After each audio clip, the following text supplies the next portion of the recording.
Welcome to Hack Shack Studios. Good morning, everyone. We have Greg. Greg says good morning already. This is the morning hullaballoo. I'm thinking of possibly doing this as a regular show. I don't know how regular it'll be, but I like the name. There are some people I ran hullaballoo by that did not like it. Dan Fraga. Um, but screw him. He doesn't know. We all love hullabaloo. He says it sounds old-fashioned. I say I think it's fun. I think it's a fun sounding name. What's the hullabaloo? What's all the hullabaloo about? We have Linkovich. How are you, brother? Good morning. Good morning to you. Yeah, this is a little bit early for me to get all situated and stuff. And last night was a little cold here in Texas. A little, just a smidge cold. And this California boy had quite an education on the cold and how to prepare your house and your pool and all these other things. It's been kind of I don't know. It's been an adventure. I don't want to say it's been bad. It's been different. It's been an adventure. So I do have some photos of the place and everything just covered with snow, and I'll show those off. And then I wanted to get into the Justice League cut, the Snyder cut. I was going to do this yesterday, but we lost power.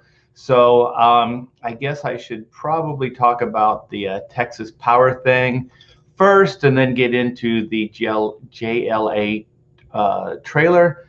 But I want to see how you guys are doing.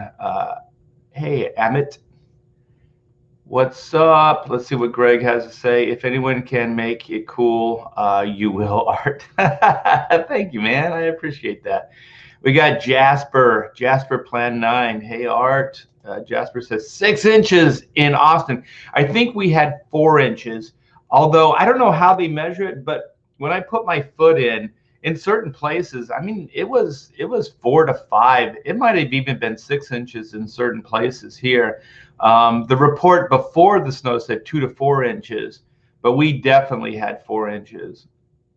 Like I said, I don't know exactly how they measure it, but just based on how far my foot went in the snow, it was about 4 inches, and that wasn't all the way to the ground. You know how the snow compresses.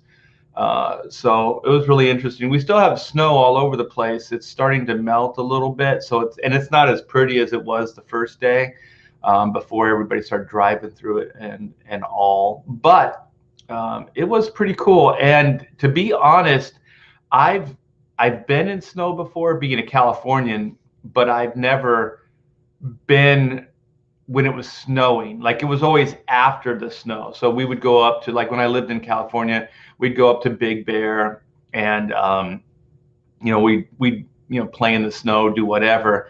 And then even in New York, when I'd go in the wintertime, there would be snow on the ground, but it never snowed. The closest to snow I ever got, like just when it's falling out of the ground, out of the sky, that's what I'm talking about, is when I was in New York City. I was up probably 30 stories or whatever in my hotel. And when I woke up, I looked out the window and there's snowflakes coming down. And so then I was like, oh, cool. So I was a lot younger and I was like, cool snow. I'm still like, cool snow. But I was so excited. I threw on my clothes. I got in the elevator. I went downstairs. I went out to the street so I could be in the actual falling snow, and it was just raining. So I realized there's an altitude that that snow, I mean, if it's really cold, I guess it falls all the way down. But this one, it was melting by the time it got to the ground. So it was just kind of raindrops. So it was a little disappointing. So this was the first time. So actual snowfall, I got to witness firsthand. So I don't know how you get to the age I am and not actually be in falling snow, but somehow I managed to. So it was a fun experience. My wife is a West Virginian, so she's all used to this stuff. So I had to. First, we covered all the plants so they wouldn't get frozen. So we had plastic tarps and we're covering everything. And so then we took a break, and then we started with the house. So we started keeping all the faucets, where they were kind of slightly dripping. We talked to a friend. He was saying cut the water supply off to the house, but Pamela said if you keep the water running, it shouldn't have a problem. So then irrigation wise, I went back out into the cold and I turned off the sprinkler system, the irrigation, and then I covered all the exposed sprinkler systems. So there's these like little what are they called? They're like these little insulation things that go over spigots on your house, and then anything that comes out of the ground, I packed with blankets, and then I put plastic over them. So anything external that came out of the ground, I pretty much covered. And so then went back in the house and defrosted. And then the finale was the pool. So the thing is, the pool I wasn't really going to do too much with. I covered all the equipment with plastic and towels and stuff. You put the towels first and like insulation, and then you put the plastic over. So, but then we lost the power to the house. So once we lost the power to the house, now like pools go into like defrost, or they go into frost mode. And so as long as you keep the system running, in theory, as long as you keep the system running, it won't freeze. So then when the power went, I was like, oh shit, now, and it's getting cold. It's later in the evening now. And I mean, it's really getting cold. So I went into the garage, I turned off all the circuit breakers, and then I uncovered everything. And then I just drained the pool. So I drained all we have 3 pumps. I drained all the pumps. I drained the filtering system. It was just a mess, man. As soon as the water hit my hands were frozen. They were like getting all purple and everything. Yeah, I had never been in this type of weather like this before. Like we drive up, like I said, Big Bear for a couple hours or something like that, and then come home. But I've never spent like hours and hours or lived in it. So yeah, it's still cold here. I think it's 30 something outside. So we lost the power to the house around 11 o'clock yesterday. So we do, man, it's funny because you just get very thankful for the little things. And so the fireplace worked. So we just lit up the fireplace and ran that all day. And so I mean, it was like camping. So last night I heated up some soup on the fireplace. So I had a pan, and luckily we actually had some hindsight because we couldn't cook really anything, but we could heat up soup. So I poured the soup into the pan and then put it over the fireplace and held it with an oven mitt. And so we had hot soup last night. So that was really nice. But you get really thankful for the little things. So we figured we were going to be all right. I think it was about 50, maybe mid 50s in the house. So it was cold. It wasn't comfortable, but it wasn't like, life-threatening cold. So yeah, it was about like mid 50s last night, even with the fireplace. So yeah, and then we have one couch in the house because we still haven't got all furniture yet. And so Pamela and I are all like trying to sleep on one freaking couch. It was pretty funny. Yeah, it's pretty strange. But yeah, you get really thankful for the little things that you do have. So that fireplace was really, it was the only thing that was really functioning in the house. So we were very thankful for that. So that was good. So yeah, I'm not even gonna pretend like this was Michigan cold. I'm from Michigan. They don't know what to do here. They don't know what to do there, really? Oh, the power companies or what? I don't know. I figured like you guys in Michigan are used to like freezing cold weather. Spirits Car says the only thing more boring than art stories is his studio decor. I'm working on it, man. I'm working on it. I put my helmet here. I got my My Ant-Man helmet. Look at that. That's pretty cool, right? No? No? Oh, come on, man. I think it's cool. Screw you. Arthur Brown, the Uncanny Kodiak says, hail. I hope it doesn't hail anymore. I don't want it to hail. I'm done with the cold. Ohio here, it sucks. Yeah, you guys get hit with the winters pretty good. When Pamela and I were looking for homes, we looked for a brief period of time in Ohio, but you guys get serious winters, and I didn't want a serious winter. It's so funny because I throughout the search, I was like, I don't want cold. I don't want cold. And yeah, within the first or the second month of living here, it's cold. Hey, Bob, do you want a link? I thought you were at work or something. I'll send a link anyway, an invite.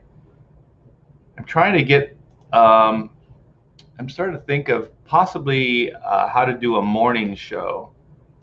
So I was thinking that maybe I would do like a morning zoo, like do news and like entertainment, and then just kind of human interest stuff, just small talk.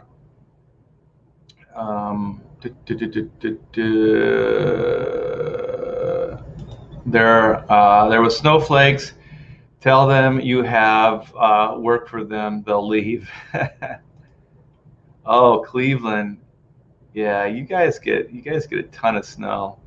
Yeah, Jasper. This is historical for Texas to get this much. Yeah, I'm not sure, but one of the neighbors said like it hasn't snowed here in like decades. There he is. What's up? How you doing, man?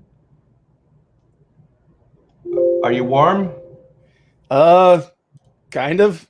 Kind of. Did you lose your power? But you guys are used to this kind of stuff. Yeah, right? we're kind of we kind of know how to prepare for it. Is this your house here? Yeah. Oh my gosh! That was this morning, man. That was wave one. So I feel you. Yeah, I got some. Let me show you some stuff here. Yeah. As soon as we're supposed to get another because of the lake effect and everything. We're supposed to get some more tonight. So. Oh really? Oh yeah. Because they live off of Lake Erie. Oh shit. Yeah, and the lake, it does all kinds of weird stuff to you. Yeah, you guys get all kinds of. Can you see this? You guys are like, what is happening? I was like, what are these white flakes falling from the sky? I was like, holy shit, it's snowing. The thing I gotta ask you, man, how did your power grid go down? Because that's not, I mean, don't get me wrong. I mean, I'm sure it was jarring, but that's not a whole lot of snow. It's just not designed to handle the cold, or? It was, the outside got down to 30s and then 20s. Mm-hmm. So it was just the power going out. Like the power went out. So if the power stayed, we could run the heat and things like that. Yeah. We would have been fine. But around 11 o'clock yesterday, just about the time I was talking to you, the power went out. And so, we were just kind of in kind of protect your house mode most of the day. Just as far as, turning off your sprinkler system, making sure the pool's okay, all that kind of stuff. Yeah. And also just the garage was still packed, so I had to clean the garage so I could get the second vehicle in the garage. And there was a little bit of preparation. In California, there's no preparation. There's just like shorts and like t-shirts all year round. I can just see you just got like, find something to throw on. Yeah, tear that insulation out of the walls. We're gonna die here. Yeah, there was talk about death, but in the form of a joke. Yeah. Oh man. Well, I'm glad you guys are okay, dude. Look at your pool. That's awesome. Yeah, the main thing was the pool, because like when pipes with water freeze up, like water expands. So, I'm just thinking the worst case scenario, like I'm going to have broken pipes all around. And I think we may have had a broken pipe the Yeah. night before because we had some water dripping on the ceiling. So we're gonna have to look into that. Yeah, that's like I was just talking. I can't remember what it was I was talking in the chat, but up here they like you learn like when the weather gets down like that, you drip your taps. Yeah, you turn them on to like slowly drip. Yeah, we did that because as long as the water's moving right through the pipes, you're pretty much okay. Yeah. And the thing with the pool is there's a freeze mode that I found out. Like you learn all this stuff as it's happening. And so the pool was fine like the nights before because it would go into this freeze mode. So we just ran the system all night. So as long as the pumps and everything are running, you don't have a problem. But as soon as the power went out, that's when we had the problem. And so I had to go and drain pretty much all the system of its water. And that was fun because, you know, as soon as water hits freezing cold air, it freezes. Yeah. It was so crazy because I have all this water just flowing at me because, of course, you know, it runs in the direction that you're standing. So I'm just covered, and then my feet are freezing. Like my shoes are freezing in the ground, you know, as the water hits and everything. It was pretty nuts. Yeah, but that's like one of the things here in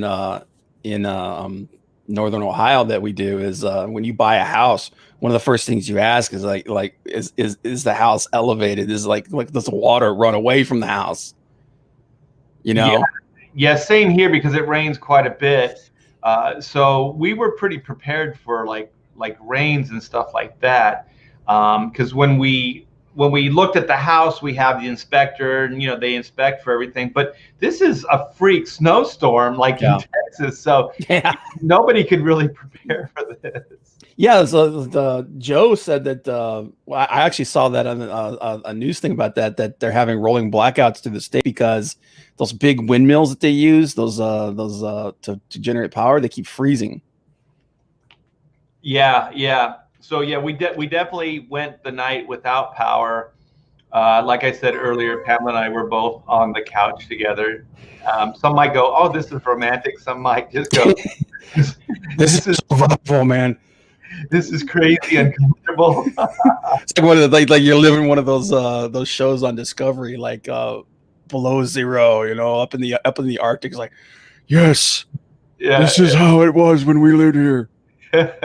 This is what happened before. I'm going to leave now. Well, my wife here, and I'm going to go hunt a walrus or. Yeah, skin a walrus. There's me out in the snow. Yeah. No, we haven't. Amit, we haven't done the review yet. Yeah. We're gonna get into it, but I just wanted to show you. This is what Texas looks like in the snow. I love you out there, and you're like your warm weather pants there. Yeah, my pajamas. I don't have any long pants, Bob. I know I'm sharing a little bit too much here with you, but you gotta get yourself some jeans, man. I bought some, but they're actually being my legs are a little short, so I had to get them altered a little bit. So once I get those back, I'll be wearing my Levi's. Yeah, I'll be more snow ready. It's like in the future, and then this never happens again. Yeah, but you know what? It's funny because when Pamela and I, my wife, we were like, well, let's do this. Let's have an adventure. Like, I guess snow wasn't. We didn't think snow was going to be in the adventure, but it definitely became part of the adventure. So we got heat going now. I can hear it. Oh, I love that sound now. Someone actually mentioned it. Did you guys hear the when your lights came back on, your power back came when your power grid powered back up? No, actually, it just started up. Yeah, it's just like nothing had happened. Like they just decided, you know what, everything's fine. I'm sure the power company here in Texas will deny everything. Yeah. What rolling blackouts? What are you talking about? What? It's like, I left California because of this. Yeah. I'm sure if this continues long enough, they'll do the same thing like they did in California. So whenever there's a problem like this, the California power rates go up. So I'm sure the Texas power rates will go up. I'm sure you guys. I mean, you said you're already back above the 30s, so.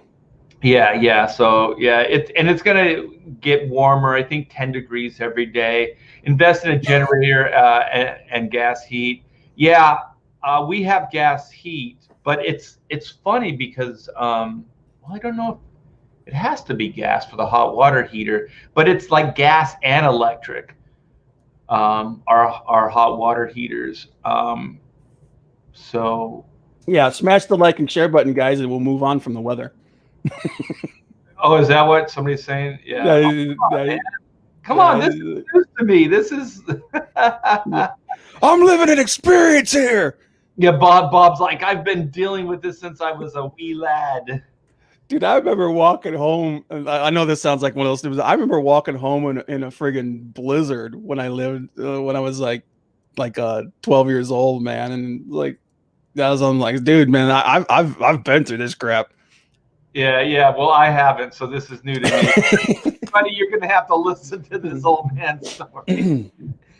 Yeah, it's a hybrid. Yeah, so the hot water is like a hybrid.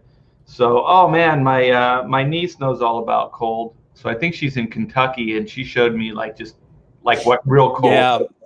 Yeah. My uncle's he lives in Kentucky, and they were taking pictures and stuff too. Yeah, what happened is up north here we got hit by the they call it an Arctic Clipper. It comes down from Canada and it hits us. Well, you have the ocean or the lakes there, so you don't get any protection. There's no shield for you guys. It just comes right off that lake. My dad grew up in Michigan, so he would tell us about those cold, just like the cold coming off those lakes and stuff. Yeah. It's pretty nutty. Did you watch Justice League yet already? Is it? I saw bits and pieces of the new trailer. The trailer, okay. Yeah, is it? Did it release? I didn't think it was out yet. That's what I was asking. Yeah. So I saw bits and pieces of it, and I'm going to try to get through parts of it and see if we can not get. Because one of the best things is when I first started doing the YouTube show is I used to do trailer reviews, and I had a ball doing it, and so then YouTube started really cracking down on people. Yeah, because people were being negative. It's so stupid. It's public. It's kind of public domain. You're putting it up there for it's people. Literally out there for you to talk about. Right. So not everybody's saying negative things, although I'm probably going to say a few. I'm sure you will too, Bob. Yeah. Well, Jared Leto Joker. That's all I have to say. That's all I have to say. Okay. Well, just I'm going to give a little bit of a rundown on what it is, just in case people don't know. The Snyder Cut is let me see if I can find it here. A fabled Snyder Cut. Okay, so the Snyder Cut was it is based on the 2017 movie that Zack Snyder had originally done, and that oh my gosh, Joss Whedon, I believe. Yeah, came in and reshot like a bunch of it. Yeah, I heard just a ton of it, and so and basically that was because executives, and I guess they didn't have faith in the Snyder Cut, so they hired Joss Whedon to go, and so the cinematic the theater version was pretty much the Joss Whedon version of the movie. And so I guess there were hours and hours of the movie that were just on the editing floor. And so then a lot of fans were like, not real happy with the Joss Whedon version. And they were crying out pretty much, we want to see the Zack Snyder version. And so I guess this has been going on since 2017. Yeah, they've been, well, as soon as they found out that Whedon had heavily edited the footage and everything, and that a lot of the complaints that people had about the theatrical release were actually addressed in some of that footage. They were all like, release the Snyder Cut, So, yeah.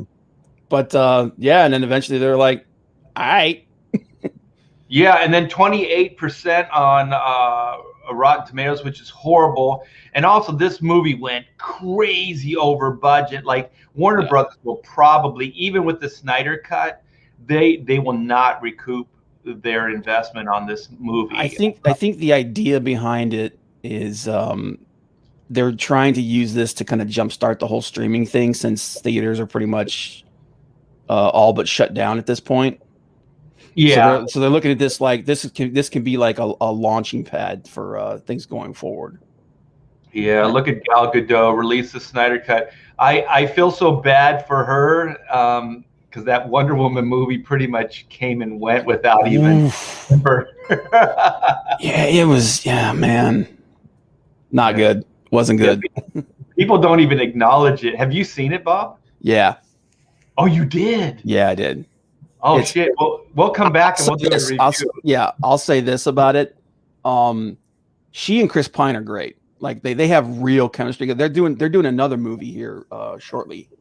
Actually, I think they got a couple of them slated for the two of them together.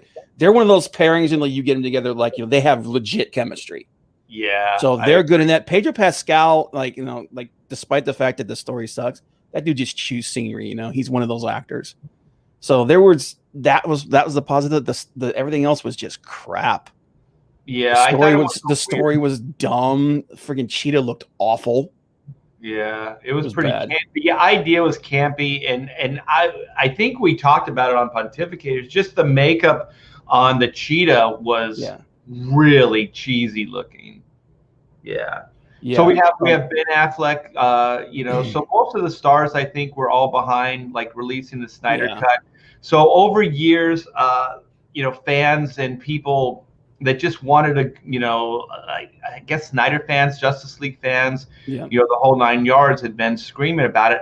To me, I was a little lukewarm about it. I was like, I don't really like Zack Snyder's sensibilities, so I wasn't looking forward to it because I didn't think there was any way that he could redeem it after, Man of Steel, which was I was lukewarm on, but then Batman versus Superman, I was like, that is a horrible, horrible movie. So then, I was just like, I could care less about the Snyder version. But after the trailers, and I think also, Bob, what's got me coming around, and maybe everybody else, there's just no entertainment out there. So it's a lack. I think a lack of options is a big part of it. Right. So I'm finding myself looking forward to it. And to me, it's a win-win, whether it's just horrible, like disgustingly bad, or if it's really good. To me, it'll be a win-win because I'll get something out of it either way. Greg and Spirit Scar. Yeah, there was never an actual Snyder cut sitting around, but there was a lot of footage that had been shot for other things. There was a Snyder cut. There was a cut of the movie, but it wasn't this Snyder cut. No, but there was a Snyder cut of the movie.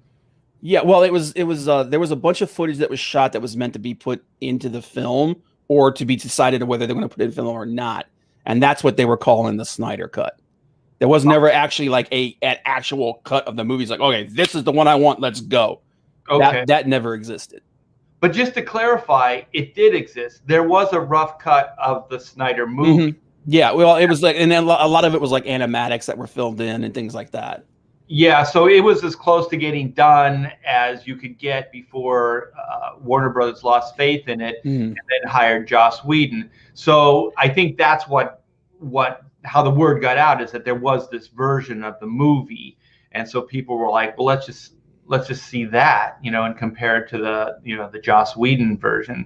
And so over years, there was a big fan movement, and it finally did happen. Yeah. So and that's the interesting about it, is like kind of like what happened with the whole Sonic movie when the original trailer came out and everybody hated it, and they went, okay, well, the fans don't like it, so we're going back to fix it. And a lot of people in Hollywood were like, no, don't listen to the fans.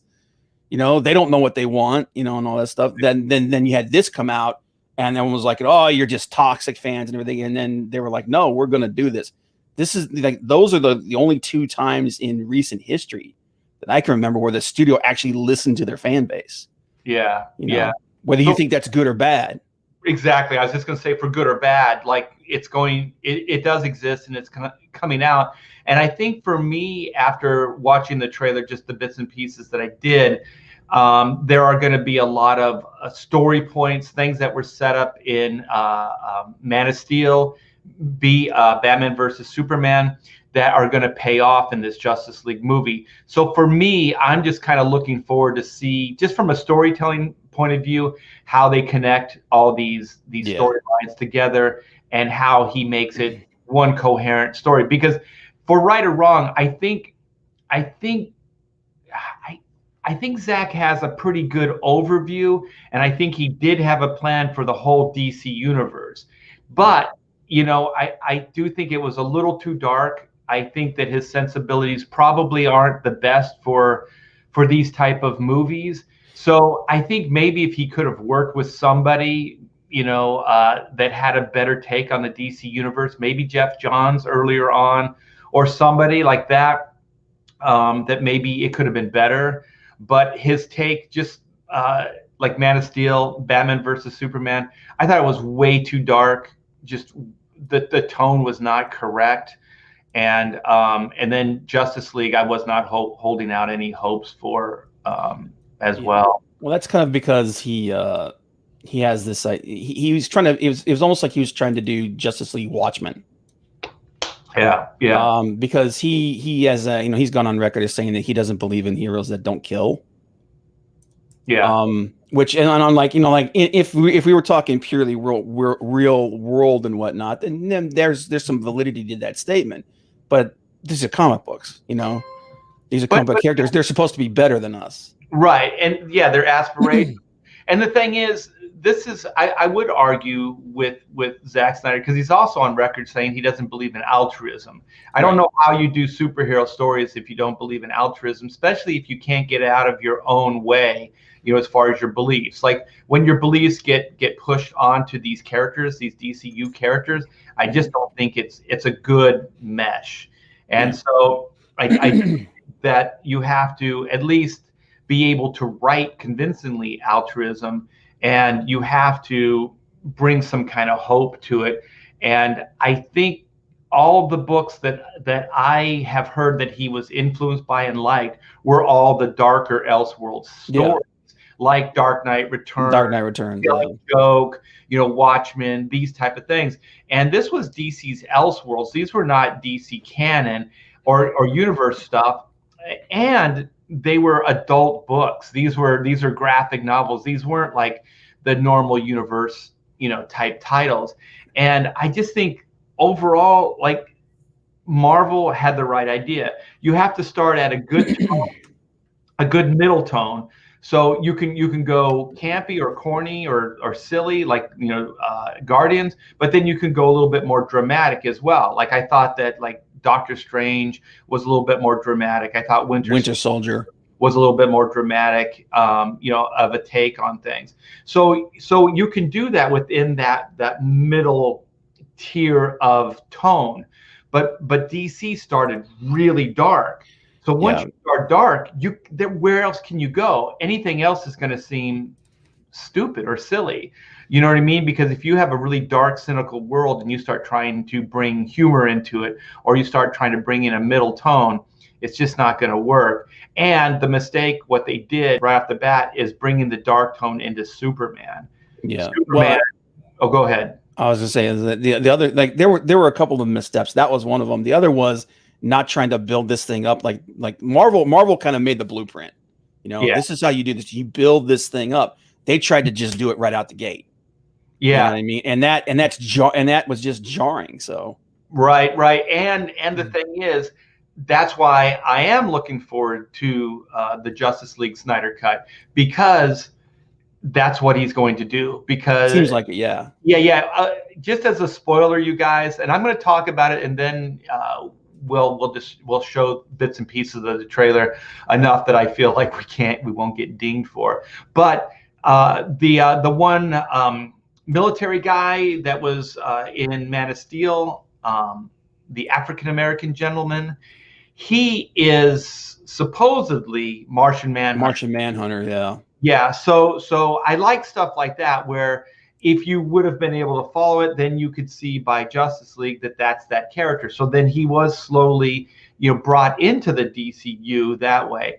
And then for right or wrong, Bob and I talked a little bit already about Jared Leto, but the Joker thing is going to be, I heard is going to be explained, because they showed the bat suit with, the Robin suit and Batcave. And it had the Joker slur written all over it. So you get the feeling, anybody that's read comics, that this is probably the death of Robin, that the Joker probably killed him. But as far as just an average person, that's completely off the wall. Was that in Suicide Squad, or was that in Batman versus Superman? Where did they show the suit? It was in Batman versus Superman. Okay. And then Batman and the Jared Leto Joker were in Suicide Squad. But they never met. Right. No, they had the one scene where Batman was on top of the car. Right.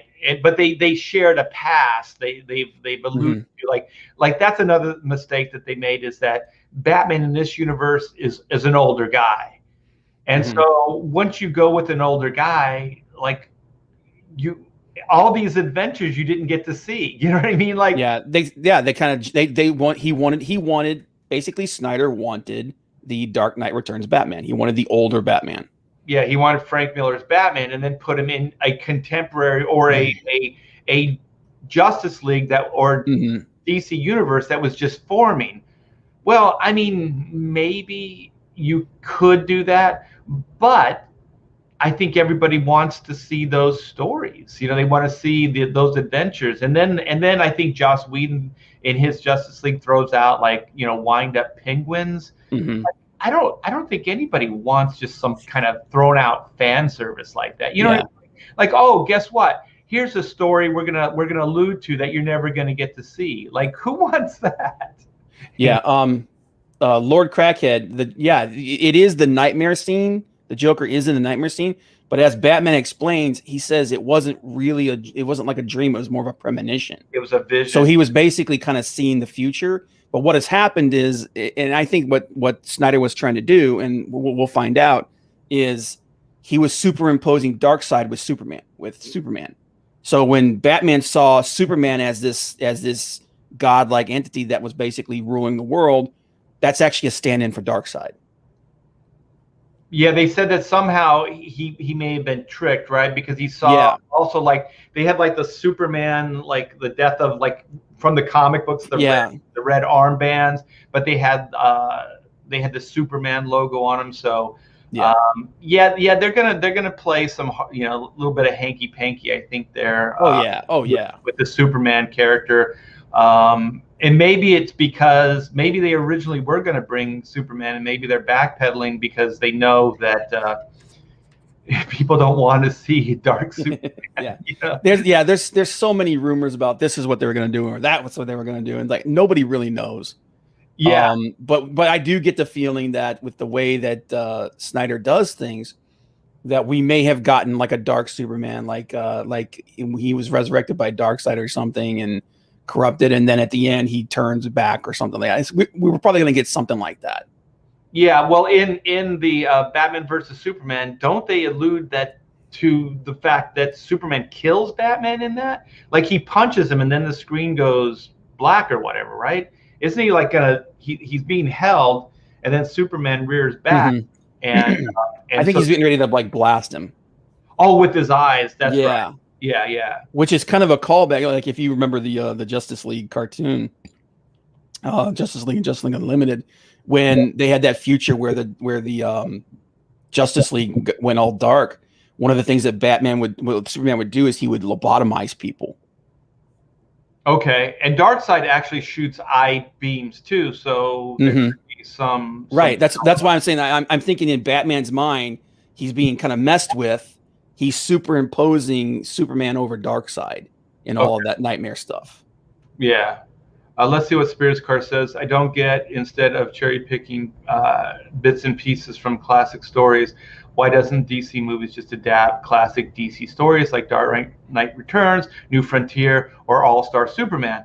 Because that's what Hollywood does, man. Yeah, All-Star Superman would be pretty cool. That would be pretty dope. But the thing is, I think one of the fun aspects of the Marvel Universe is they are kind of taking from the comics, but they're giving you something completely unique. So if you are familiar with the comic books, they're kind of following along with some of those story ideas and some of those situations, but they're not quite giving it to you 100% like the comic book. And I think that keeps it interesting for people like us, Bob, that have read those books. You know what I mean? So we're getting a slight deviation.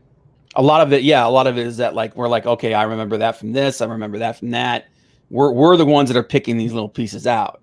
Yeah. But for the mainstream, they don't know any of this stuff. No, and so hopefully, it's like, I think WandaVision, just to jump around a little bit, I just reread House of M. I went to the local comic shop and I purchased House of M and I read it.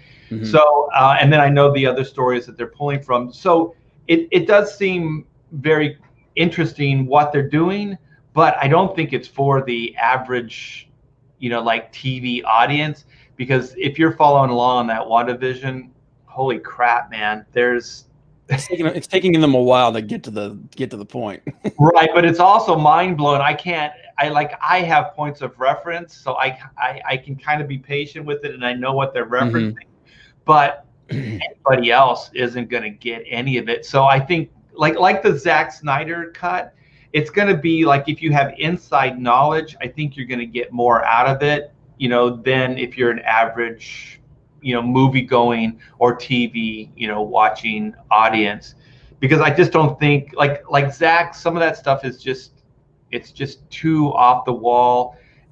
It just kind of comes out of nowhere. And they expect people to know, oh, what's Flashpoint? Flash comes out like that Vision, he's in the Speed Force and he comes to Batman and he's got some kind of apparatus and things on his head.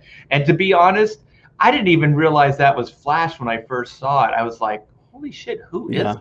Actually, it kind of looked like he was doing he was doing the treadmill. Yeah, the cosmic treadmill. Yeah, he's got the helmet and everything, so he's kind of like time traveling, supposedly, to warn Batman, and then they're gonna play hard and fast with some of those ideas too. Lord Crackhead, I disagree with that. I don't think that they're pulling from multiple stories because they don't have a faith in it. I think what it is you've got writers and directors that the Hollywood mindset today is, I need to put my stamp on this. You know what I mean? So they're like, oh, I'm gonna use enough of these little things from other stories so that like comic book fans will be like, oh yeah, this is. But I think that they're trying to put their stamp on these stories, and I think that's why a lot of times it fails, because it's not about being faithful to the source material, or at least faithful to the idea of the source material. It's about me putting my mark on this. Right. That's what happened with Rian Johnson with Star Wars. Well, the thing is, like, case in point, Batman versus Superman. If he would have told the Frank Miller story and used that as and was faithful to that, it would have been a better movie, because at least Frank understood what he was doing. Zack Snyder, this is why I have very, very little faith in him, just on this one point. Okay, so in the movie, Batman he set out to kill Superman. That they didn't show anything else. It was like he was going to get the kryptonite and then he was going to kill Superman. Okay, then all this other stuff happens, Doomsday, all these other elements get thrown in, but Batman really didn't waver too much. He was just like, I'm going to kill Superman. So also Lex Luthor's thing was, I'm going to kill Superman. So then Lex Luthor is the bad guy. Then what is Batman if he's going to kill the most beloved hero? Yeah. Okay, so we have that. Frank Miller's Dark Knight Returns, Batman did not want to kill Superman. Batman wasn't stupid in that. Batman wanted to humble Superman. Superman became a corporate stooge. So he wanted to make him bleed. That's why that was significant. Batman in Dark Knight Returns, the Frank Miller, he just wanted to beat him up to basically knock the crap out of him, to wake him up. This is what the human condition's like. We feel pain. All these things happen.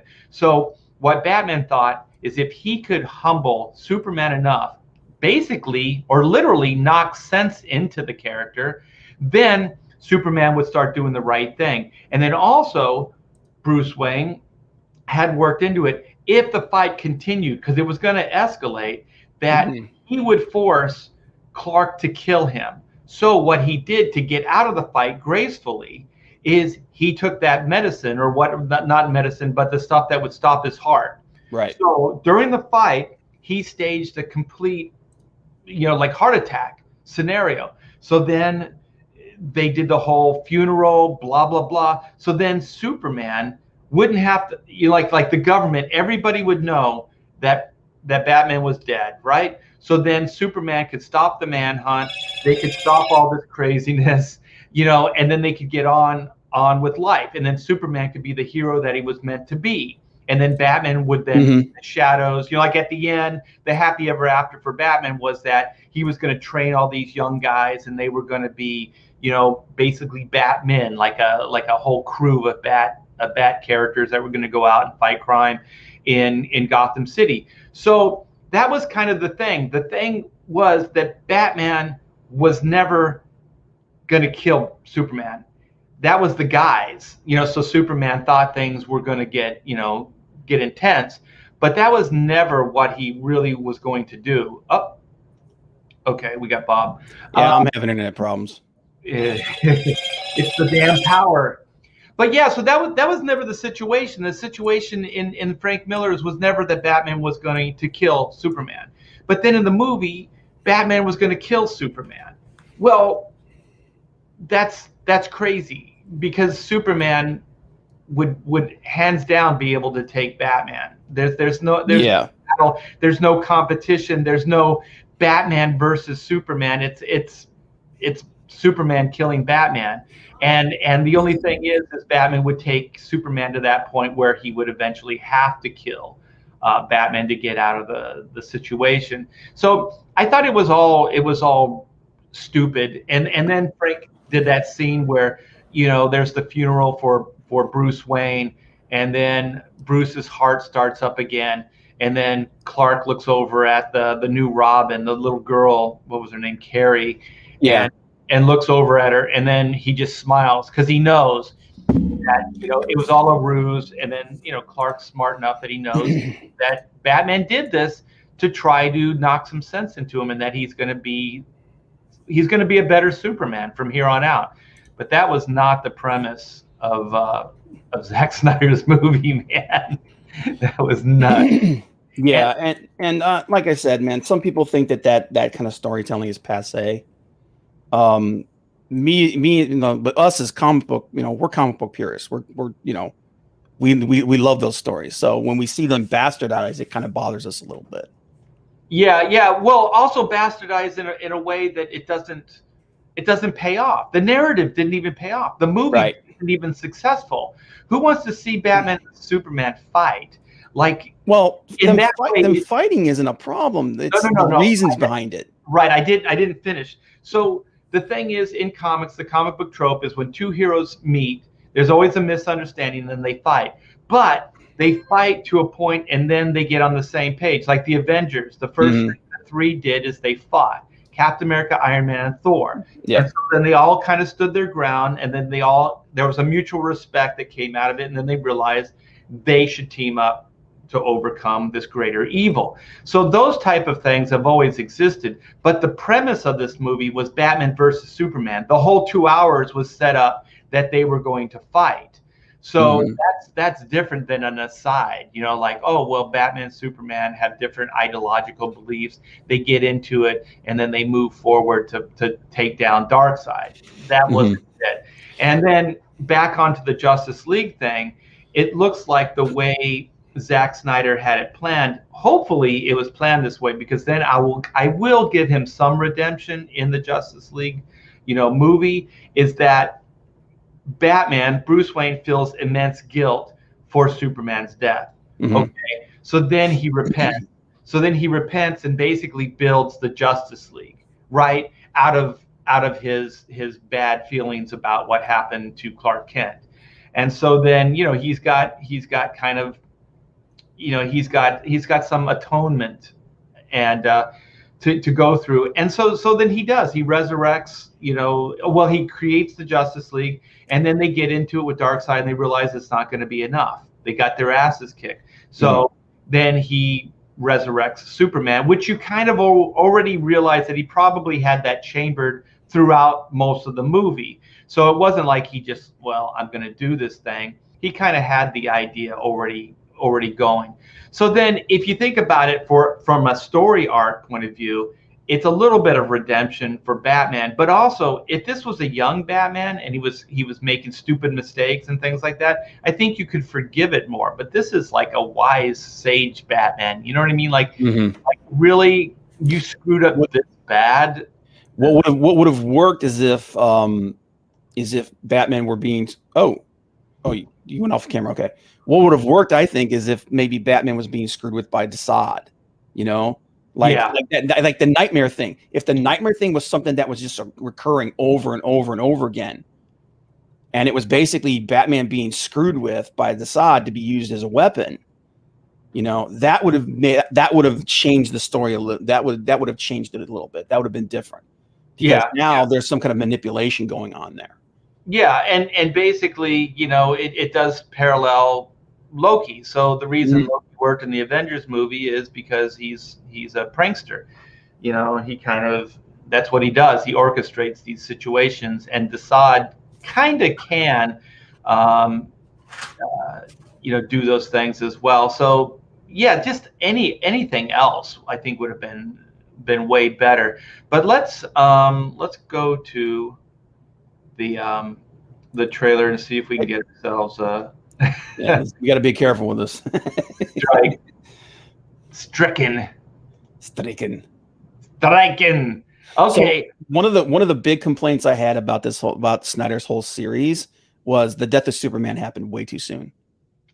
It happened way too soon. He wasn't around enough for it to have the effect that it had.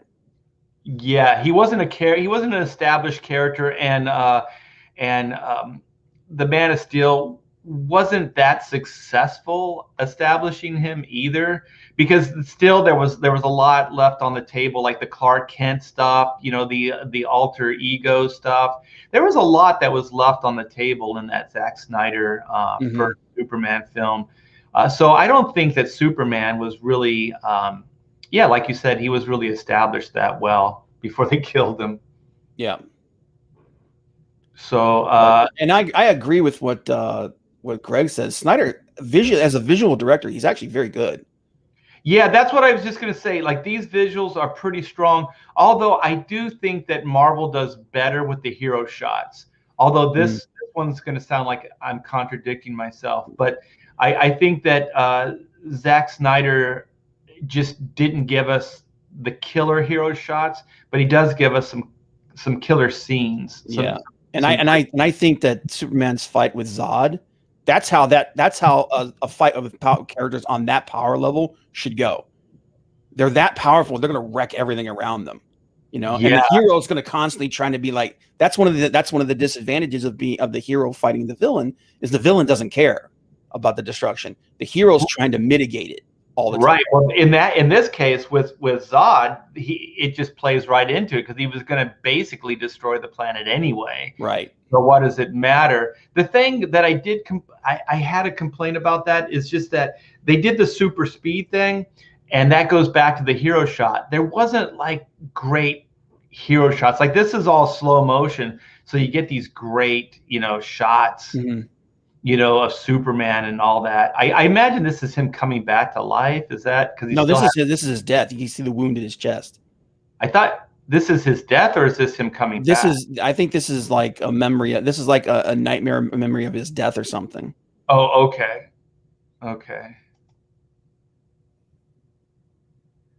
Okay, so we start with the death of, and then we go black. And also, I have to say this, Zach, your stuff already is dark. You don't have to, that music that you choose is just depressing, man. Like, what the hell, man? And also, you know what? It's depressing on the verge of being pretentious. You know what I mean? Because it almost feels like it's trying to be some kind of art film, you know? I think one of the reasons why we critique this so much is we've been waiting for that. We've been waiting for this for so long. And and he does so many things he does do right, and It's just that the things he gets wrong are like glaring character omissions. Yeah, that's why I think if he was working with somebody that had as much power as he does, so he would respect them and could kind of guide this, because I do think, he has a tendency to go a little bit too dark. And I think it's for the very reasons that we established early, Bob, is that, he does believe that these heroes should kill, or, Ooh. and then that he doesn't really believe in altruism. Yeah. Is there any way we can crop this to get that HBO Max logo out of there?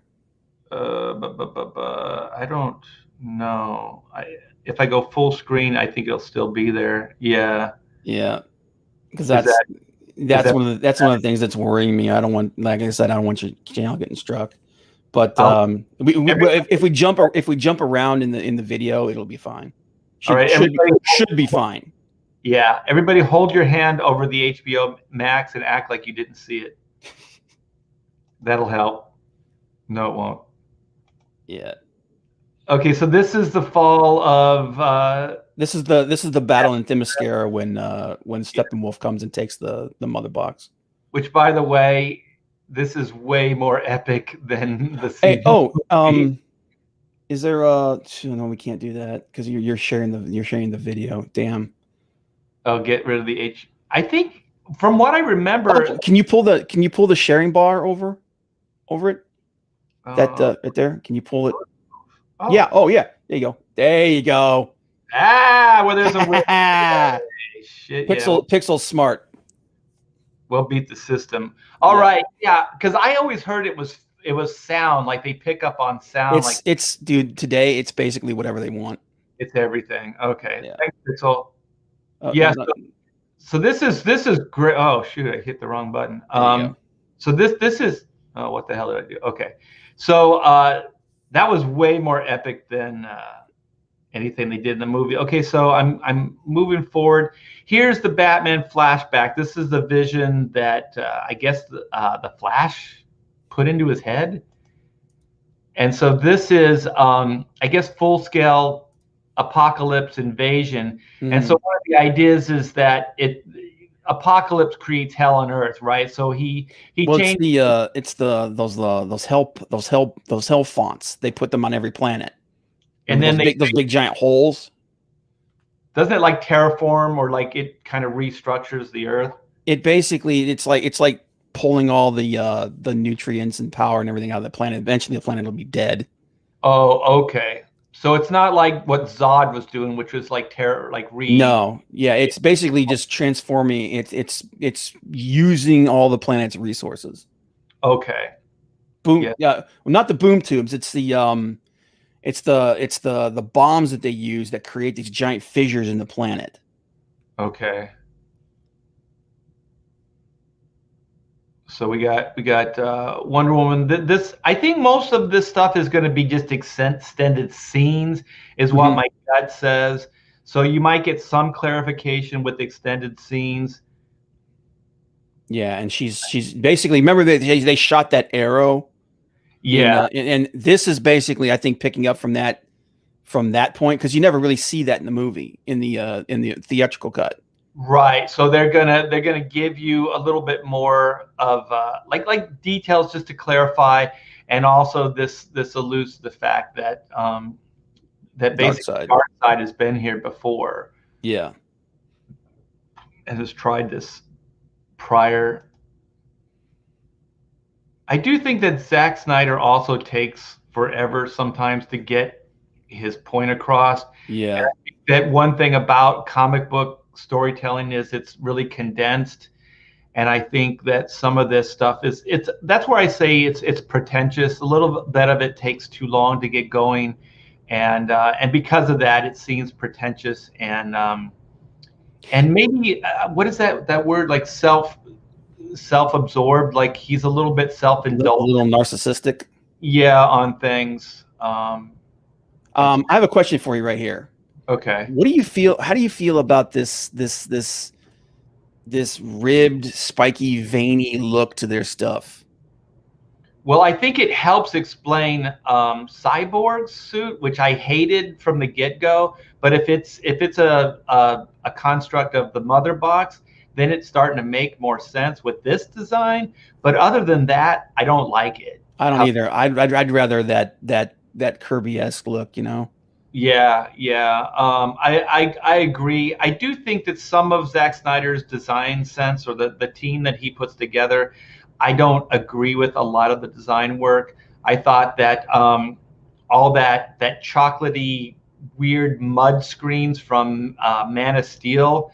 Remember how like on Krypton they had like these funky 3D like screens, but they looked like they were made out of chocolate or something. It was just Yeah, it was weird, horrible. but and I do like that we get Desaad and Granny in this shot though. You got Granny Goodness on the right hand side and Desaad on the left. I want to see her use that staff though. They probably won't, but Yeah, yeah. but yeah, I'd rather they've gone like I said, like Cyborg's look at the remember at the end of the movie when he changes his appearance Yeah, and he looks more like the Cyborg that we know. I'm like, that's what he should have looked like through the whole movie.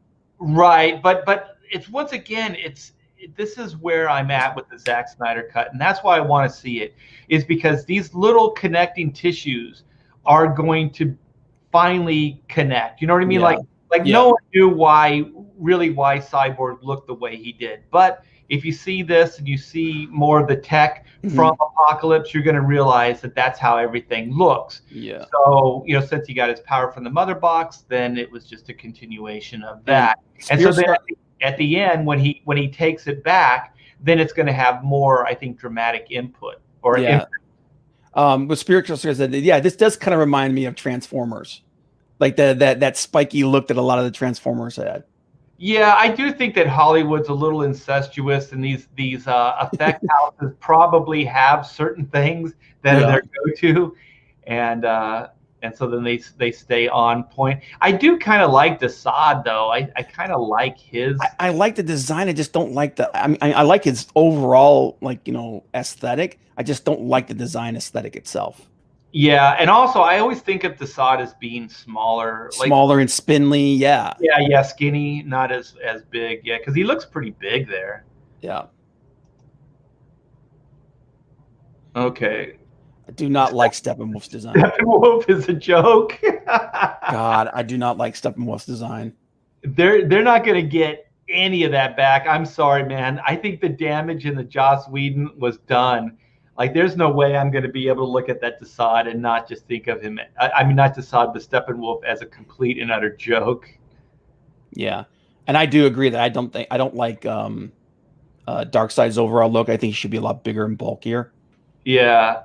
Okay, so this is just the Themyscira battle, and they're probably just going to give you more detail. Yeah, Postmaster. Yeah, he looks like a bug. Yeah, Steppenwolf looks like a freaking bug. And they redid it again. Like, what is this? Is this just like it transforming or the armor building around him?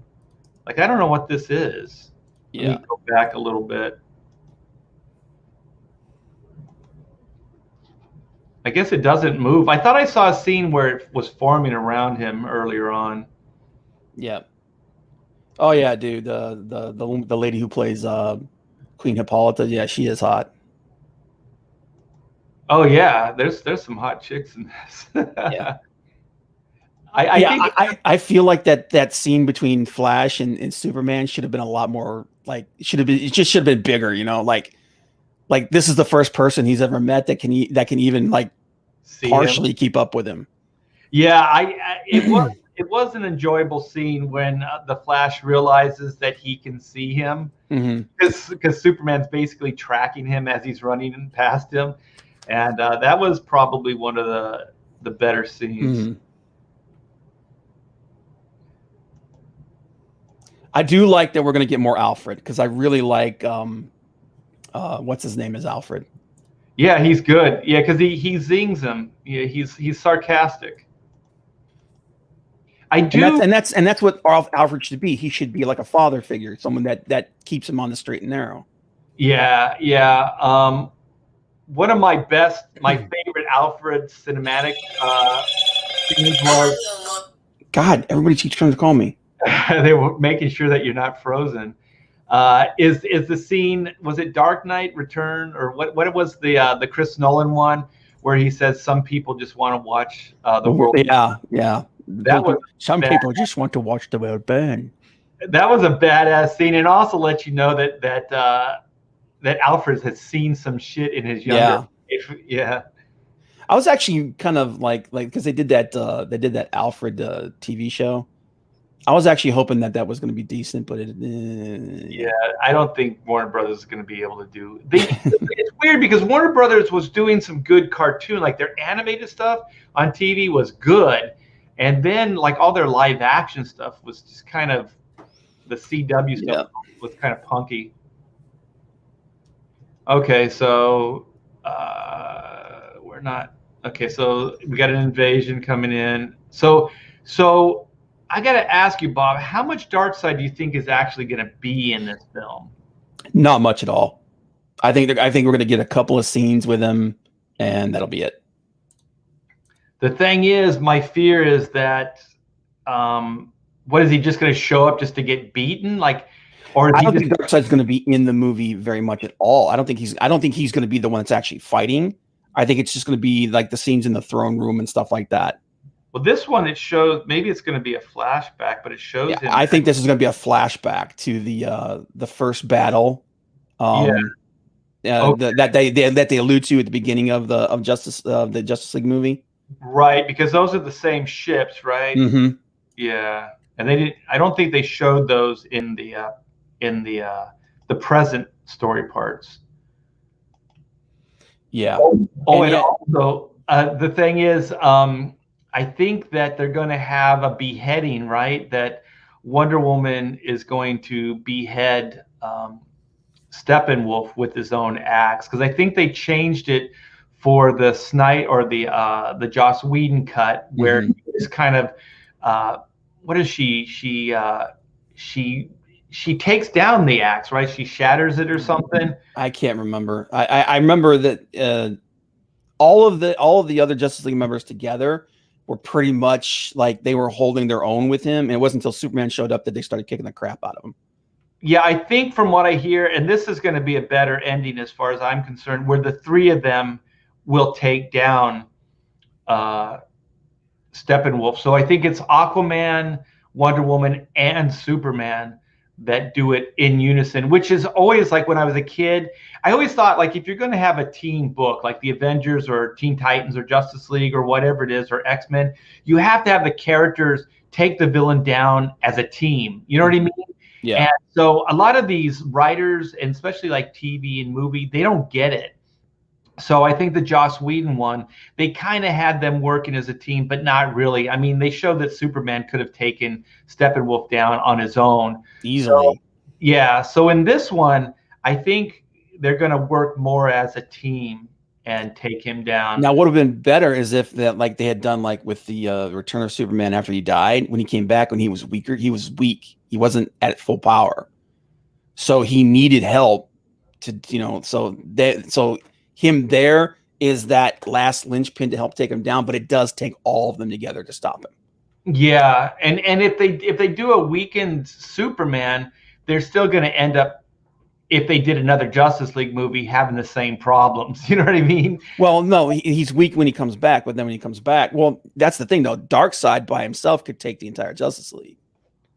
Even Superman? Yeah, they do. How many times have we seen that in the comic?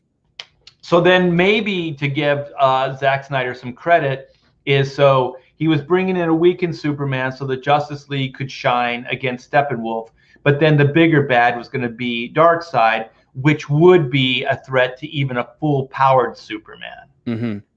Okay. Jay said that supposedly what happens is Steppenwolf retreats through the boom tube, and Darkseid is waiting for him inside the boom tube, and he's the one who kills him. Oh, okay. And he's like staring down the Justice League through the boom tube as it closes. Okay, because I heard the speculation that Wonder Woman's gonna dehead. I wouldn't. It would fit her character. I mean, I think it'd be badass, man. That's the thing. I mean, yes, Wonder Woman is, again, heroes don't kill, but the few times that she has, it's been pretty valid why she did it. Well, I think certain characters shouldn't kill. Like, Yes. I don't think Superman should, but no. But where I go with the Zack Snyder Man of Steel film is that the way the movie was structured, it was the only conclusion that Superman could have come to. Yeah, and that mirrors that event that happened in the comics. The one time that Superman did kill somebody was those 2 Kryptonians that were literally going to murder everyone on Earth. Yeah. But once again, it's like we were talking, if it was established, if they established a different Superman, like if there was a movie before that one, or maybe 2 movies before that, then you set up that Superman has all these alternatives, right? He's Superman. He doesn't have to kill. But then you hit him with this dilemma, and then he kills. And so then it has more impact than, within this movie itself, because then you got to see him do great things without killing. But that this one character, Zod was not going to stop. He was not going to end it, and in any satisfactory way. So the only way you could stop him is to kill him. And I thought that it was, once again, I mean, it was how Zack Snyder chose to tell the story. He didn't have to tell the story that way, but the way it was set up, there was really only one conclusion. Yeah, and and just like in the comic, that event has such an effect on him that basically Superman's like, I have to be better so that I don't have to do this ever again. Exactly. You deal with the ramifications of it. And also Superman killing Zod, nobody in society is going to have a problem with that. So it's a just kill. You know what I mean? Like, it's a kill that nobody in society is going to have a problem with. But if you have like Batman starting popping people on the streets, he's already got a bad reputation. Vigilantism is against the law. So if he starts killing people, there's going to be a public outcry. You can't get away with that. But if it's justified, like even Steppenwolf in the Justice League movie, if Wonder Woman takes his head, it was still one of those scenarios. That guy was just going to dismantle the planet. You know what I mean? Life as we know it was going to end. So there's nobody that was going to there wasn't going to be a trial for Wonder Woman murdering this character. You know what I mean? Yeah. There was going to be no backlash like that. So I would still like it, like if that did happen, that Superman just kind of like, I don't like that. No, I think that you're right. I think playing with the ramifications of them killing shows heart, and it shows that they do it with a heavy heart. They're not just casual killers, you know what I mean? Like, they're not like the Punisher, that this stuff does bug them, and that they try to aspire to do better than that. But I think you have to be really, really careful with it. You can't just have them kill, because I remember having conversations early on. It's like, well, if Batman just killed Joker, then end of that. No one's gonna care. And I'm like, well, Batman would care. Yeah, Batman can't do that, because what makes Batman principled and makes him likable and makes him just is that there's certain things he won't do. He holds himself to a higher standard, and then as soon as he does that, then he's lowered his standard. What was it? Oh my gosh, Batman Beyond, which was almost, quite frankly, as far as I'm concerned, was flawless as far as a series. And when they show Batman, in the future, have to pick up that gun to save his own life, and then he's like, "I'm done." Yeah. It's a one thing, man. It's the coward's way, and he picked up the coward's weapon just to save his own skin, and was ashamed by that. He couldn't deal with it. Well, it also goes hand in hand with his trauma. Yeah. So it's not just a moral thing. It's a I can't do this to somebody else because this was done to me. Right. And it's a slippery slope for him, because I think at that point you would realize that you would probably have to start using lethal force just to get out of these situations. And at that point there is no Batman. You know what I mean? He's compromised all his principles. And so there's a fine line with these characters. And once again, just back on Zack Snyder, I don't think he completely understands these lines. You know what I mean? Yeah, the nuance is lost. yeah, all these ideals that are there. He kind of plays upon, like, what does the S stand for? It stands for hope. Like, he says these things, but they're just kind of like, they're just superficial. They don't really pay off. They never really show Superman, inspire people. They never really show Hmm. Superman even being inspirational in any way. Not really. They show like little scenes like of him saving people and things, but not really in any satisfactory way. They just kind of say it, they don't show it, and Yeah. that's the problem with that as well. So this is Iris. So Is this this, supposed to? Is that supposed to be Iris? She looks really young. yeah. So she might be a little bit younger than Wally West here, the Is actor. it? Is that really supposed to be Iris? You sure about that?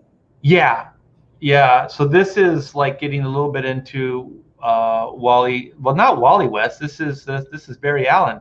Barry Allen. This is Barry Allen's backstory. Yeah, I always think because he's so young, I always think he's Wally West. But yeah, this is Barry Yeah. Allen. Well, Wally's my Flash too. So, but I do like this scene though, because like I said, I think they one of the biggest flaws for Justice League was the Flash, and if they can flesh him out a little bit and make him not so goofy, then I'm all for that. And I do like this scene. I think this scene's pretty cool. Yeah, I think it's so funny because my version of the Flash is different than a lot of people's versions. Like, he can be played up for laughs because I think there can be some funny visuals that come out of the character. Hmm. But I think they shouldn't underestimate how powerful this guy is. Literally, he cannot be touched and he can time travel. That's a powerful ass character that the DC universe and some people that write this character have to come to terms with. Like, he's not a joke.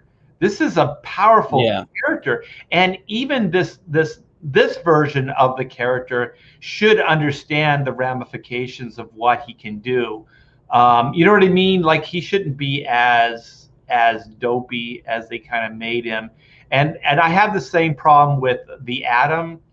Like, the Atom is a really, really powerful character, and I do like what they've done in the Marvel universe, where they've showed that Ant-Man is a badass. You know what I mean? Like, Yeah. like his abilities are pretty amazing, and so I always And the Adams is even more so because he can like you remember that thing where he would do the thing where he would transfer himself through the phone lines. yeah. And he would like instantly, like he'd go into one phone and instantaneously pop it on the other because he's traveling at the speed of light.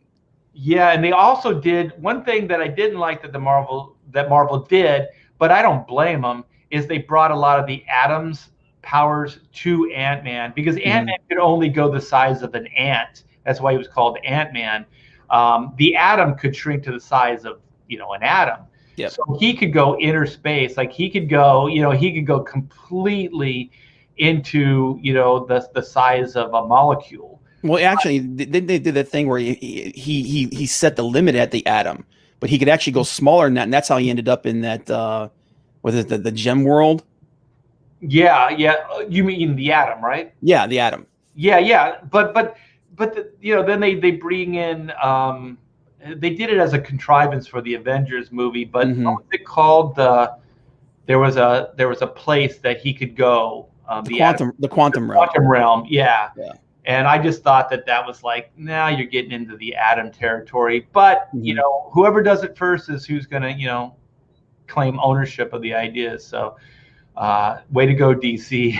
But I always thought like those two characters in particular were always undervalued, and then also the Spectre. But that's a story for another time. I love the Spectre.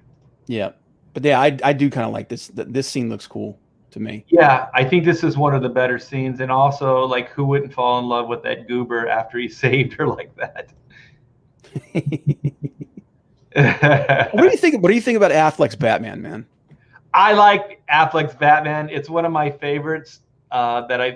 Visually, I think he's. You know what? I'm just going to take it back.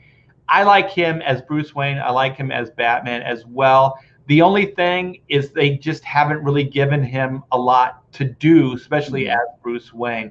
How do you feel? I thought he was. I was actually excited for his Batman movie.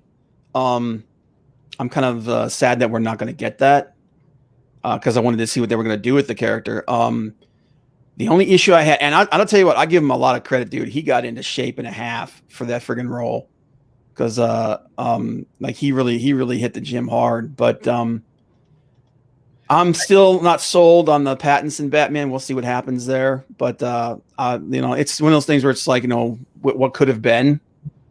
But I thought he was pretty good.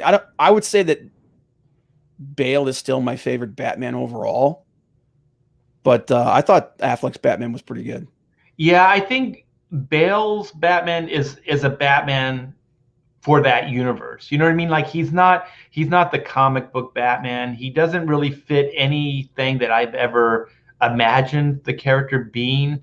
So I did enjoy the fact that it did go beyond that. You know what I mean? Like it wasn't that. But Affleck is kind of the Batman I like. You know, he's kind of a cross between the Frank Miller and the Neil Adams Batman.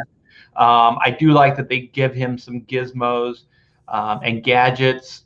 I do like the size of him because I always thought like Batman needs to be a bigger guy. You know, he can't be a small dude because he needs that weight and size to fight. So I do like that Affleck is a big dude. You know what I mean? He's not that Pattinson. You know what I mean? Now I will say that I think what's his name? My brain doesn't want to work this morning. I don't think he was the best Bruce Wayne, but I think he was a really, really good Batman. Who Ben Affleck? Yeah. But also I was going the same place, but they didn't give him anything to do as Bruce Wayne either. Yeah. So I'm not really sure there. To be honest, they didn't really give Batman much of anything to do because in Batman versus Superman, he's just an obsessed idiot. Like he's just a one-trick pony in that entire movie until the very end. Yeah, but I think damn it, my brain doesn't want to work again. In which movie I can maybe help you? But Keaton's Batman, I think, was the best Bruce Wayne because they did the Clark Kent idea. They had him play a character. I mean, the character that he was really playing was Bruce Wayne. Because he was kind of like this absent-minded guy. There was no way you could really think that this guy could be Batman. Which is exactly the thing, because Bruce Wayne is the character, not Batman is the real person. Bruce Wayne is the face. He's the mask. Yeah, I have to agree as far as Bruce Wayne is concerned. You know what? Actually, the first Batman movie, the Tim Burton Batman movie, is still one of my favorites. I think it's pretty good, and I do think Keaton did a pretty amazing, job with it because when Bruce Wayne, when the Keaton Wayne drops that kind of like dysfunctional guy or scatterbrained guy, where he goes to protect Vicky Vale. He takes on the persona of this protector where he grabs the poker from the fireplace. He goes, "You want to get nuts? Let's get nuts."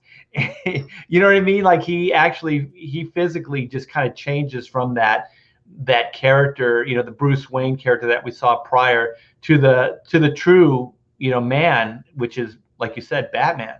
So yeah, I thought that was done pretty well. But there's a lot of people that are like up in the air about Affleck's Batman. Yeah, I think Affleck as an actor. A little someone tell Anna. Someone tell Anna we got Cavill shirtless. Yeah. Alert! We should have an Anna alert. Woot, woot. Thirst alert!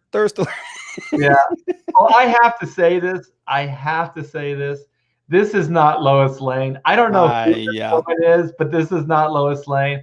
Not in any scene have they done yet that this is Lois Lane. I heard because there's the Joss Whedon version of the Justice League, and there's this really, really awkward scene with Lois Lane and Martha Kent at the Planet, and they're having coffee in the break room, and what's it, Martha Kent saying all kinds of weird shit, and it's all weird and cryptic and awkward. And from what I hear, that Martha Kent is actually is Martian Manhunter. You know how Ooh. it can shape change? Mm-hmm. So I'm hoping that as well, because that scene in the Joss Whedon movie doesn't even need to be there. It is Yeah. so stupid. It is badly acted. It is badly constructed. The dialogue is freaking lame. And again, this scene right here, it's dark for no reason. It's gray. Like it's obvious that there's sun is out and there's you see some blue sky there, but it's Yeah, gray. exactly. Yeah, yeah. And I don't know why she's wearing black. Is this like right after the funeral? Like this is I think this is supposed to be after he's resurrected. doesn't she have some? There's a lot of dreams in Zack Snyder's movies. Didn't she have like a dream of him being alive or something at the beginning, I can't remember, dude. and It's then she wakes up? yeah, I maybe it's I don't know, man. Like I said, That movie scar tissue, right? yeah, pretty much, dude. I watched and I was like, okay, But this is cool. I Like, like this. yeah, I like that he kind of the way they build the drama. These are all like hero, and then it goes right into this. Ray Yeah, Fisher. the Transformers cyborg. Yeah, exactly. Yeah. Greg, I agree with you. Amy is a good actress, and I like I said, the actors gave the director what the performance that they wanted. Yeah, I So you think can't really blame them for that. yeah, I think a lot of it is just script. And like I said, like they didn't give Ben Affleck anything to do really as Bruce Wayne as far as I was concerned. So Yeah, but I do like this scene right here. yeah, it's killer. I thought they did okay with Cyborg. He was an okay character. For me, he's a Teen Titan. He's not really a Yeah. Justice League character. I think in the comic books, he kind of earned the role because you got to see him grow up as a Titan, and then you Mhm. always think like the Titans are being groomed to eventually be in the Justice League. So in the comic mythology, I always thought it worked, but here it doesn't feel earned, at least for me. Yeah, like Greg said, each character needed their own movie leading to Justice League. I definitely think at least the big three. Yeah, And we only got two of that. So yeah. And also, kind of like what the Marvel movies did, is they teased a Thanos over a series of movies. right. So you got the idea that this villain was something that was The end all be all, yeah. exactly the problem that I'm going to have eventually with all these films, even Marvels, is like, what do you do after you do the Thanos battle? What do you do after Zod tries to take over Earth? You know what I mean? Like these alien invasion ideas are going to get old. I think they already are. By the time Endgame came out, I was already tired of like a billion people fighting, and all that stuff, like Lord of the Rings style, stuff. And I just think that they're going to have to reinvent these villains too, because these major, alien invasion storylines, I think they've already played their course. The reason I'm kind of holding hopes for the WandaVision and the Marvel Universe is I'm hoping beyond hope. I know they're not going to do it, but I want Scarlet Witch to be the villain in the next big Avengers movie. It's not going to happen. I know it's not going to happen, but at least it would be different, right? Like it would be cool if they did the thing where, like, because the whole reason she went evil before was because she was born on Mount Wundagore. She had that connection with Cathan, with the elder, basically the Marvel version of Cthulhu. With the magics, yeah. Yeah, she was because she was born on Mount Wundagore, which is where he's imprisoned.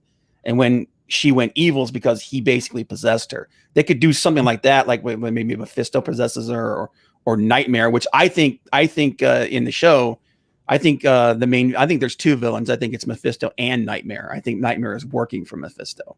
Yeah, and then they have Agatha. Is it Agatha? The Harkness? I don't think that's actually Agatha. I don't think that's her in the classic sense.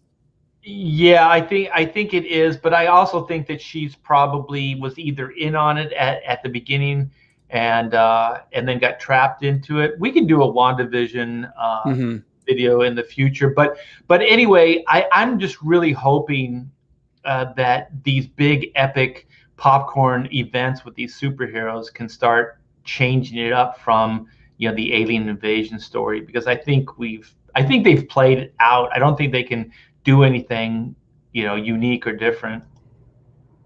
So they're keeping this storyline with the Flash and his dad, which was probably one of the better. It's weird because like the only character I felt like they were really successful in the Joss Whedon cut was establishing Barry's backstory with his dad and stuff. I thought it worked for the 2-hour story. There was a lot more. Yeah, there was a lot more. Even though there was only this one scene, that's a lot more character development than they gave like Aquaman. Yeah, than most of the characters. Yeah, exactly. I mean, they shorthanded cyborgs, but I think in this one as well, there might be a scene that's coming up where Cyborg's dad, spoiler alert, actually sacrifices himself for Cyborg. So we got a montage of images here. I just don't like the way he runs. Oh, he runs so bad. Yeah. He runs like he's made out of rubber. What are the criteria you would think for the Flash would be like? Can you run and look cool while running? You know what I mean? Not like how hard is it to look cool running in slow motion, dude? Yeah, it looks pretty hokey. It looks like he's actually trying to run in slow motion versus running full speed and then slowing the camera down. Well, no, it's when he's doing this loping, like his arms are made out of rubber. It's like I swear to God, it's awful. Yeah, it's a really bad effect, and spending hundreds of millions of dollars on these movies, I expect more. Yeah, he runs like he's wearing flip-flops.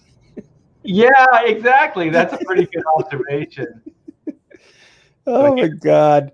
Here's your epic battle from the past with the War of Gods. Yeah, derp. Yeah, I guess you got to see Aquaman's dad here because you get to see the armor. Oh, it's before this. Well, the armor comes from his mom. It shows the king wearing it. Wait, hold on. Oh no! This is different. This is different than the armor he wears in the Aquaman.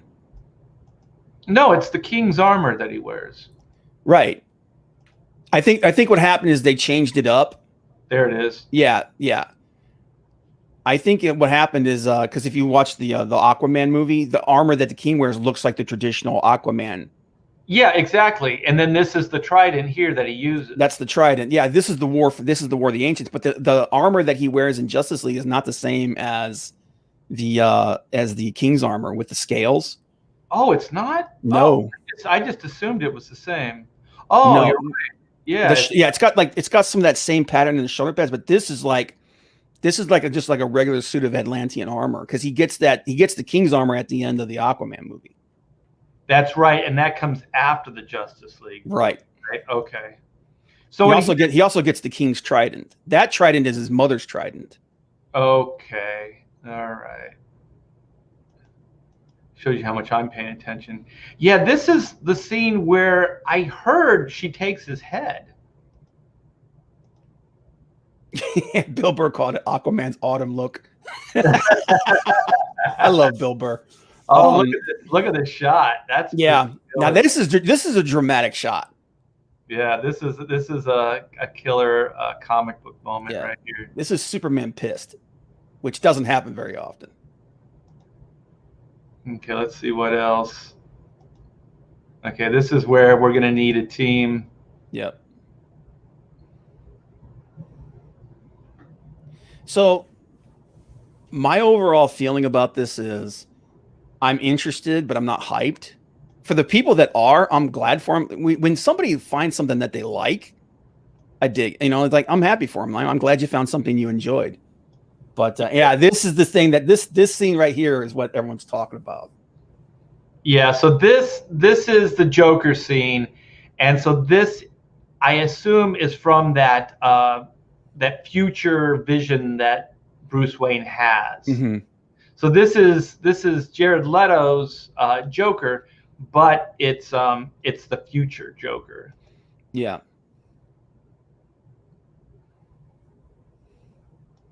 Cyborg's there too. Cyber, yeah, it's what I'm saying. He's there. There's a couple other people there too. So I think I'm going to turn up the sound just for this one line. Okay. He says something cryptic. We live in a society.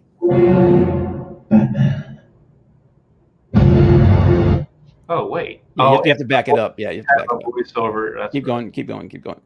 Right there. Okay, it's buffering. We should have it. Here you go.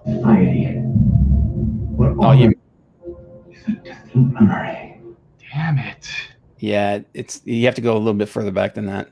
You know why they did this is so you have to see Zack Snyder's name. Damn it. Yeah, he says we live in a society. All right. I think it comes up right when the Zack Snyder's. We live in a society where honor is a distant memory. Isn't that right, Batman? I like that he says Batman. like Batman. Like it's supposed to have some kind of impact. Like we already know he's Batman. Yeah. If he would have said Bruce Wayne, that would have been like. All right. Enough of this nonsense. Let's go back and see our mugs. Yeah. So that's pretty much the Snyder cut.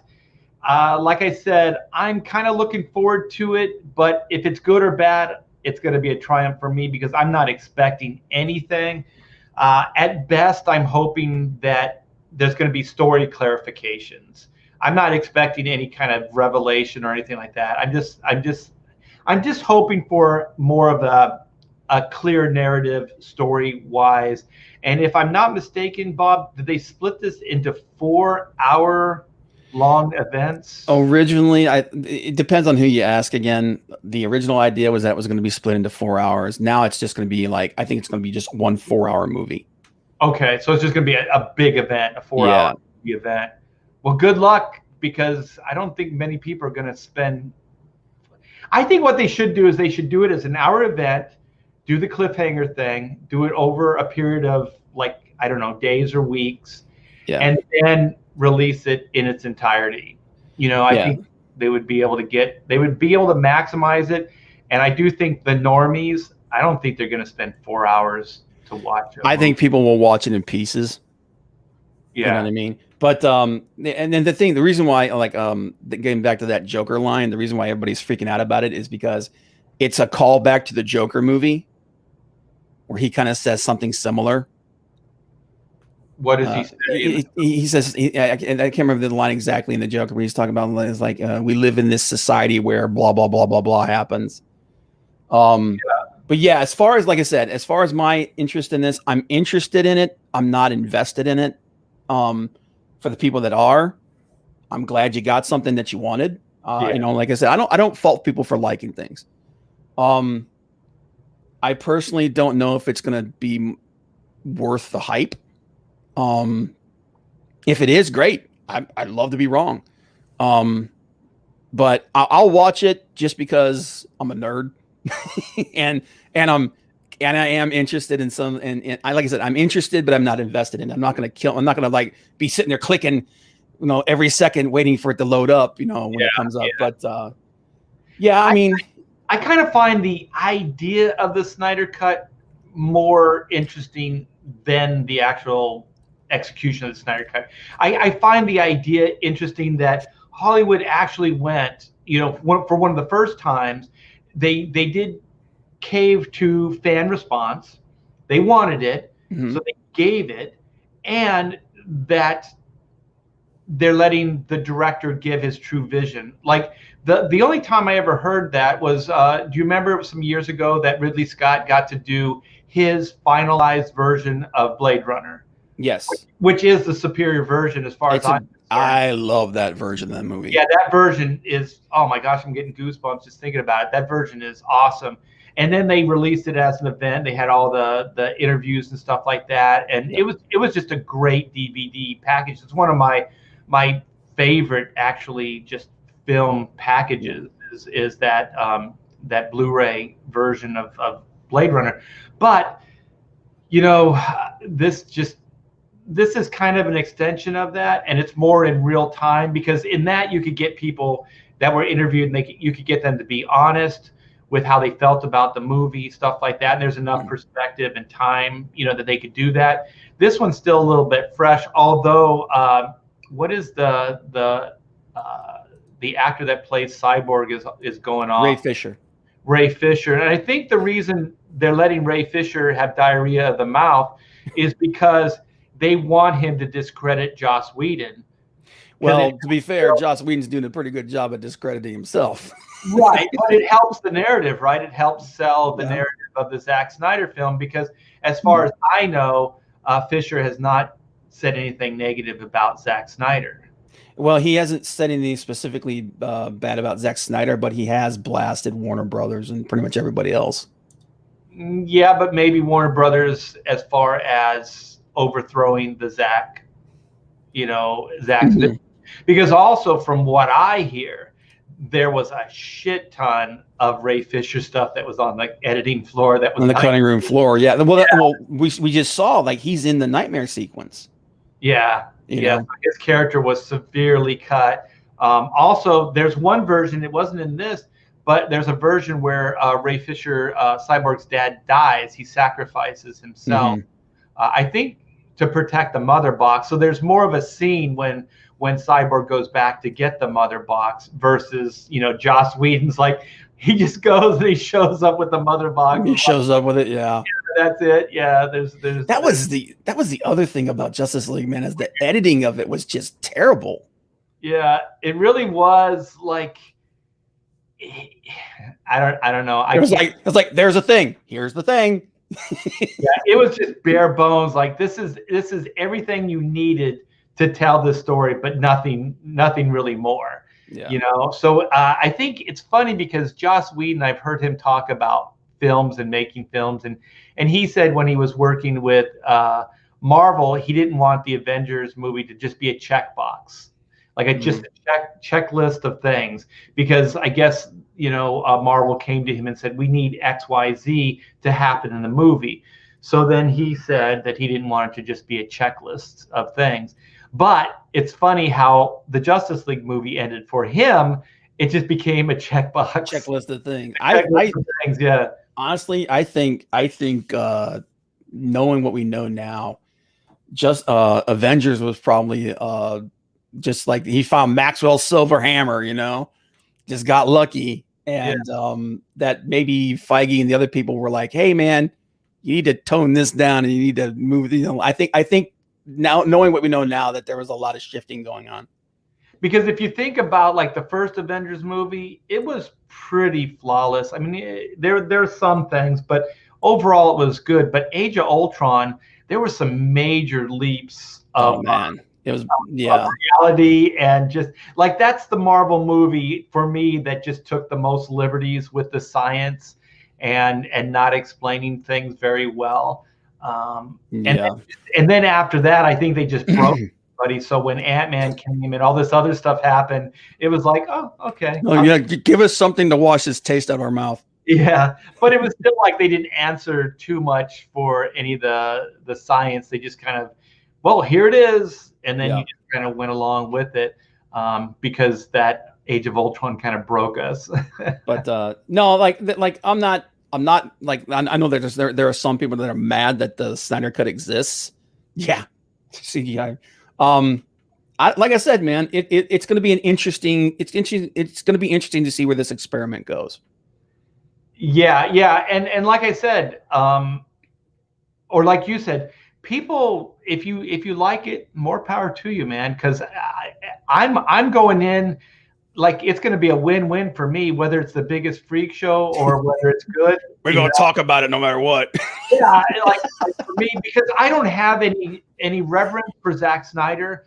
I earlier on I was calling him Zack the Hack because I don't think he understands what a hero is, and if he was dabbling with characters that weren't like as beloved as he is, you know, like Batman, Superman, Wonder Woman, these characters, I think it would be different. Like when he did Watchmen, when he did was it 300 or whatever?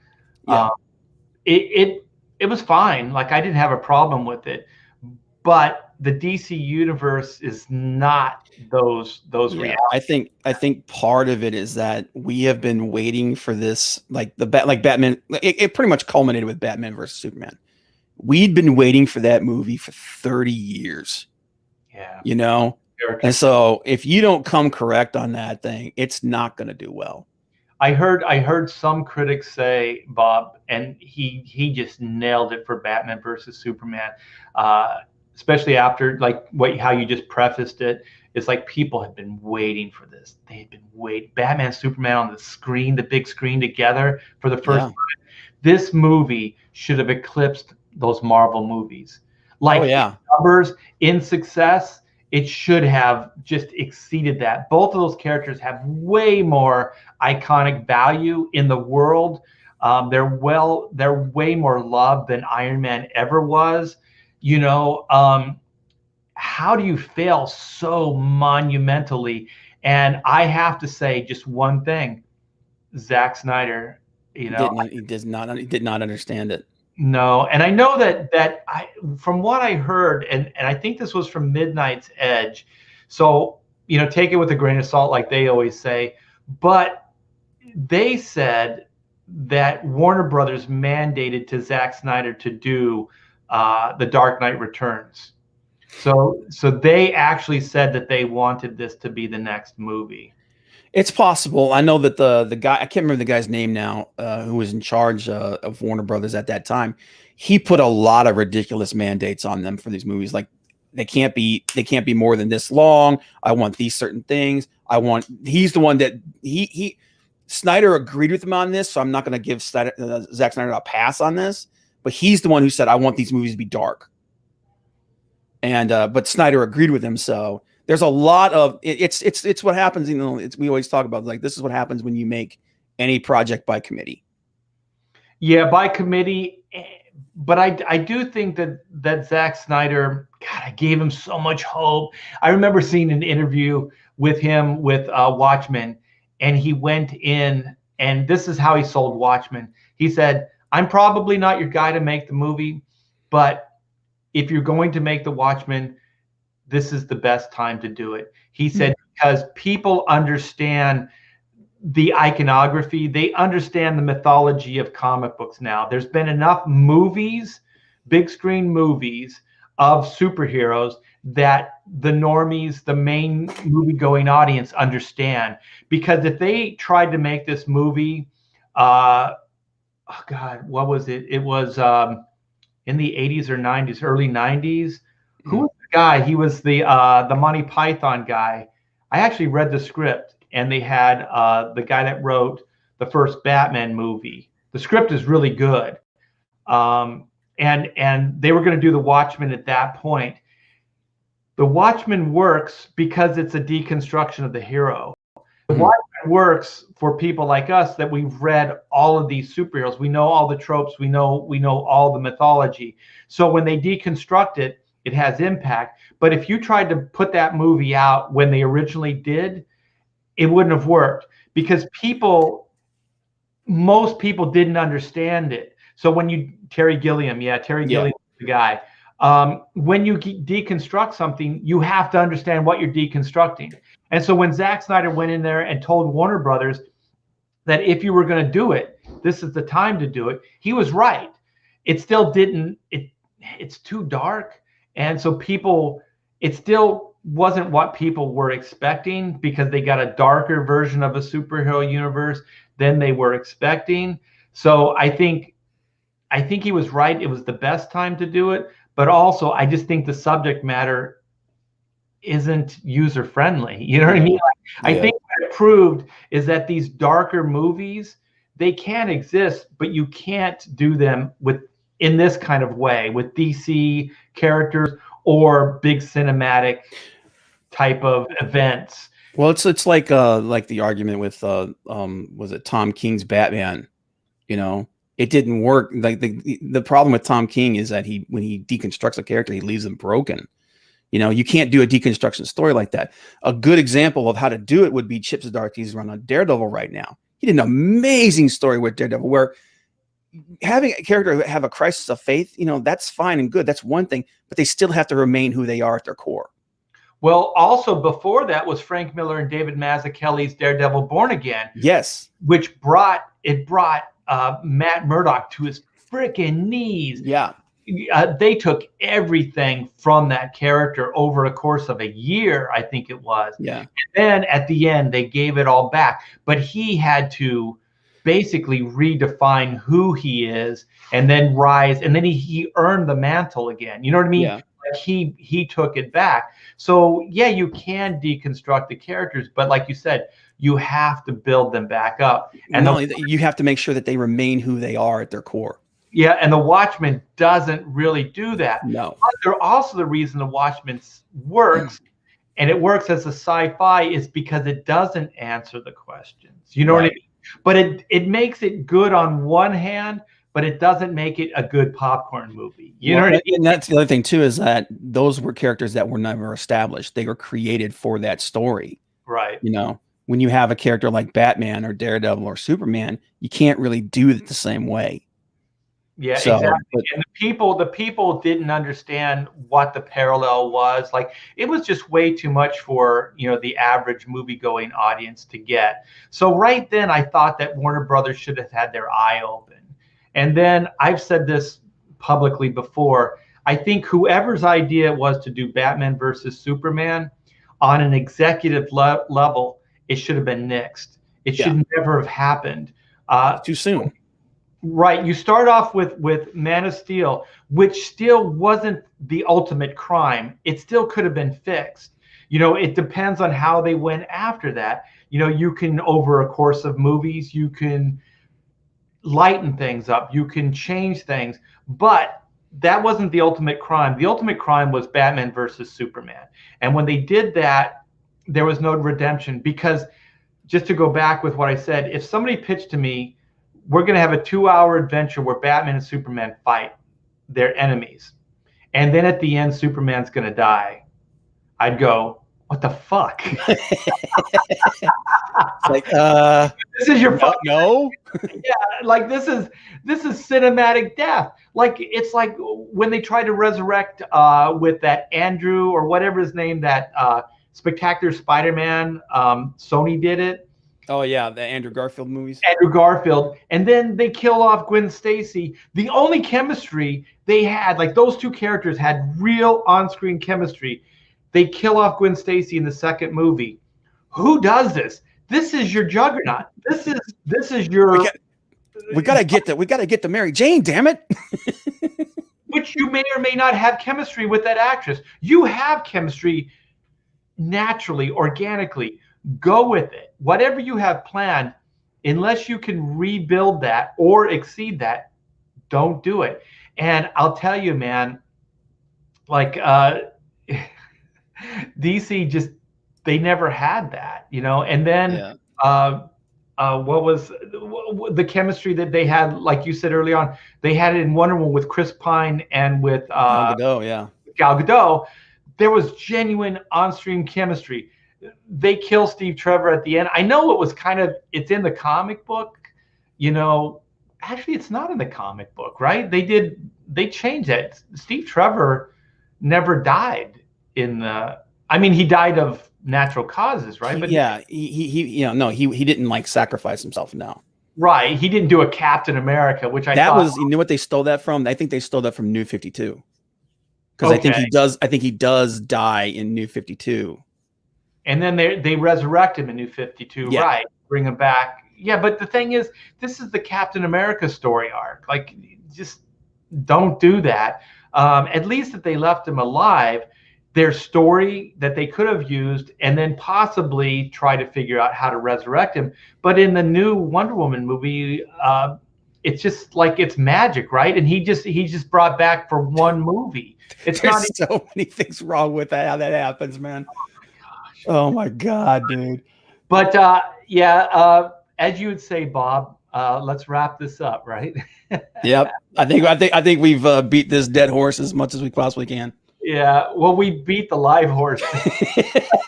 We beat the live horse until it was dead.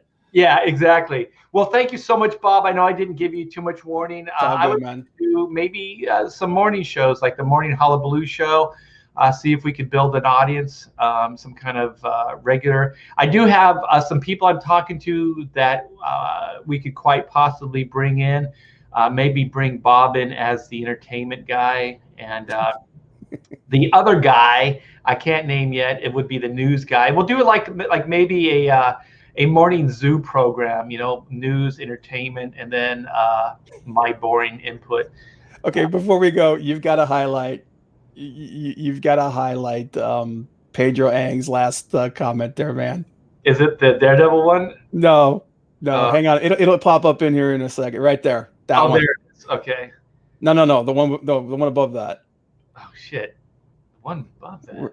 Oh shit. Okay, it's taken my What the heck? Being slow. Why is it lagging back so bad? Yeah, it just.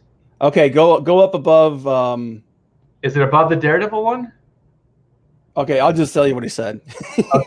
Okay. Yeah. He basically said Batman v Superman was mud rape with no lube.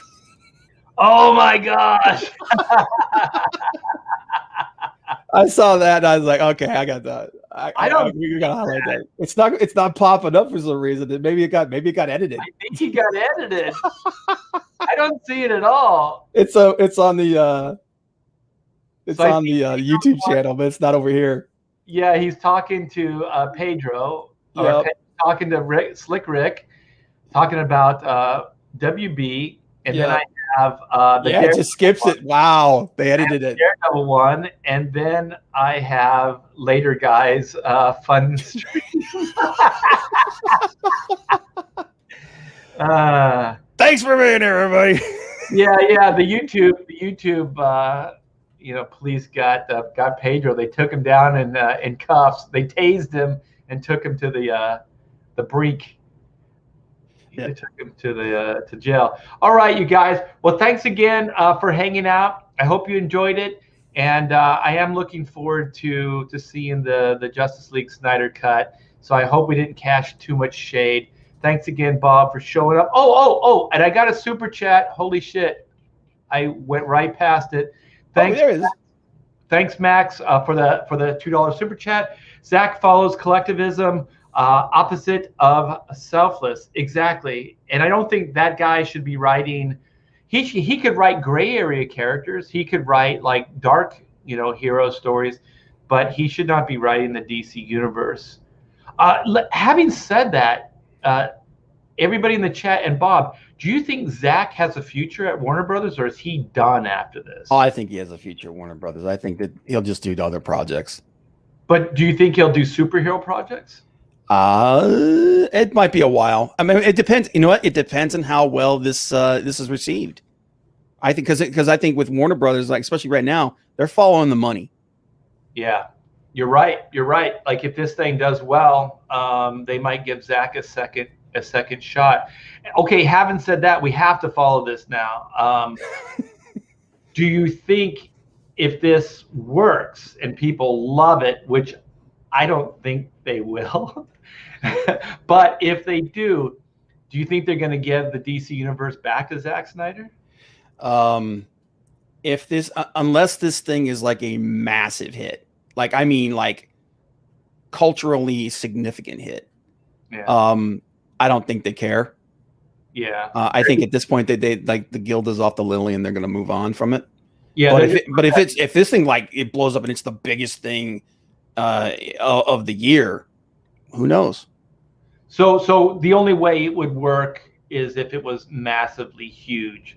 Otherwise, they'll probably go on with their plans. And in the short term, they're probably using it just to get some eyes on HBO Max and maybe making a quick buck.